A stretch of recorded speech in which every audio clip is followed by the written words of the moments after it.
ગુજરાતમાં ચોમાસાની સિસ્ટમ હવે સક્રિય થઈ ચૂકી છે અને જે રીતે ગઈકાલે આપણે જોયું કે ઘણા બધા જિલ્લાઓમાં વરસાદ પડવાની શરૂઆત થઈ, ત્યારે હવે ગરમીથી ગુજરાતીઓને રાહત મળવાની છે અને આ વખતે ચોમાસું વહેલું જે રીતે હવામાન નિષ્ણાંતો આગાહી કરી રહ્યા છે તે મુજબ બેસવા જઈ રહ્યું છે.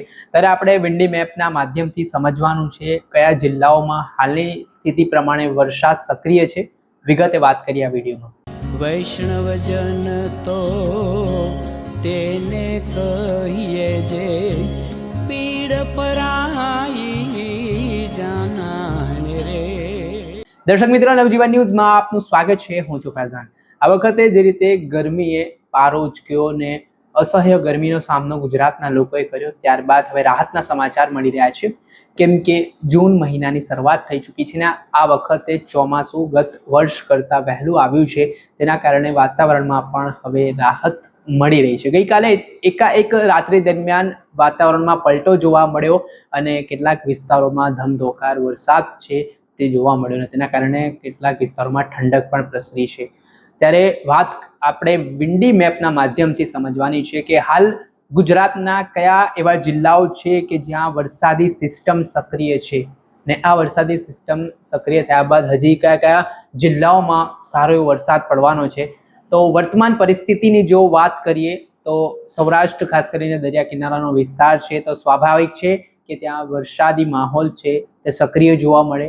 મધ્ય ગુજરાતમાં અત્યારે સ્થિતિ જેમ ચોમાસું સૌરાષ્ટ્રમાં હોય છે તેની સરખામણીએ સક્રિયતા ઓછી જોવા મળે છે, પણ અત્યારે વિધિવત રીતે ચોમાસાની જે શરૂઆત છે તે થઈ નથી, પણ શરૂઆતનો આ ગાળો છે કે જ્યાં હવે હવામાન નિષ્ણાંતો તેમજ હવામાન વિભાગ દ્વારા એવી જાહેરાત પણ કરવામાં આવશે કે ચોમાસું છે તે સક્રિય થઈ રહ્યું છે. પહેલા આપણે વિન્ડી મેપના માધ્યમથી સમજીએ તો સૌરાષ્ટ્રમાં આપણે જોઈએ તો જુનાગઢ છે કે જ્યાં અત્યારે સિસ્ટમ થોડી સક્રિય જોવા મળી રહી છે, એટલે હળવો વરસાદ ત્યાં થઈ શકે છે. ત્યારબાદ જામનગર જે જિલ્લો આવેલો છે ત્યાં પણ હળવો વરસાદ અહીંયા આપણે માધ્યમમાં મેપમાં જોવા મળી શકે છે. ત્યારબાદ વેરાવળની વાત કરીએ, ગીર સોમનાથ જિલ્લો છે ત્યાં પણ હળવો વરસાદ છે તે વરસી શકે છે. ભાવનગરના મહુવા તાલુકાની વાત હોય, ભાવનગર જિલ્લાની વાત હોય, ત્યાં પણ આવી રીતે સિસ્ટમ સક્રિય છે. દક્ષિણ ગુજરાત તરફ જો આપણે નજર કરીએ તો સુરતમાં હાલ વરસાદી સિસ્ટમ છે તે સક્રિય છે. ત્યારબાદ વલસાડના વાપીમાં વરસાદી સિસ્ટમ સક્રિય જોવા મળી રહી છે ને અત્યારે મધ્ય ગુજરાતની વાત કરીએ તો ગોધરા, પંચમહાલના વિસ્તારોમાં થોડી ઘણી વાતાવરણ જેવી સ્થિતિ છે ને વરસાદી સિસ્ટમ સક્રિય છે, પરંતુ અમદાવાદ હોય કે પછી ઉત્તર ગુજરાતમાં મહેસાણા હોય, સાબરકાંઠા હોય, બનાસકાંઠા જેવા વિસ્તારો આવેલા હોય, ત્યાં તમામે તમામ ઓવરઓલ સ્થિતિ અત્યારે સિચ્યુએશન છે તે સક્રિય વરસાદી સિસ્ટમની નથી જોવા મળી, પરંતુ આ વરસાદ છે તે એકાએક અચાનક વાતાવરણમાં સિસ્ટમ સક્રિય થાય ત્યારે પલટો આવતો હોય છે.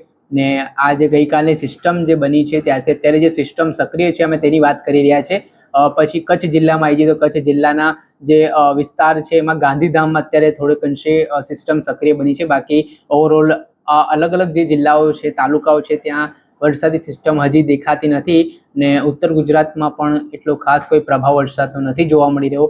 મધ્ય ગુજરાતમાં જોઈએ તો એ ત્યાં સ્થિતિ શાંત છે ને દક્ષિણ ગુજરાતમાં વાત કરી લઈએ તો દક્ષિણ ગુજરાતમાં સુરતનો જે ભાગ આવેલો છે ત્યાં વરસાદી સિસ્ટમ ખૂબ સક્રિય જોવા મળી રહી છે. એટલે આ એવા વિસ્તારો છે ને ખાસ કરીને તમને એ દ્રશ્યો હું એ બતાવીશ કે જે દરિયા કિનારથી અડીને જે વિસ્તારો આવેલા છે ત્યાં વરસાદી સિસ્ટમ વધારે સક્રિય છે. પછી આ જે સૌરાષ્ટ્રનો ભાગ હોય કે પછી આ દક્ષિણ ગુજરાતનો ભાગ હોય, હવે આજે જે વરસાદ પડ્યો છે કેટલાક જિલ્લાઓમાં હવામાન વિભાગ દ્વારા આગાહી કરવામાં આવી છે કે સારો વરસાદ પડી શકે છે દક્ષિણ ગુજરાત અને સૌરાષ્ટ્રમાં, ત્યારે એ અપડેટો પણ આપના સુધી પહોંચાડીશું આપણે કે કયા જિલ્લાઓમાં કેવો વરસાદ છે આગામી દિવસોમાં રહેવાનો છે. અત્યારે તો આ શરૂઆત કહી શકીએ, હજી સત્તાવાર જાહેરાત ચોમાસાને લઈને નથી થઈ ને આગામી સમયમાં આ વખતે ચોમાસું છે તો ખૂબ સારી રીતે વરસશે તેવું પણ કહેવાય રહ્યું છે. દર્શક મિત્રો, આવા જ નવા વિડીયો સાથે આપણે માહિતગાર કરતા રહીશું.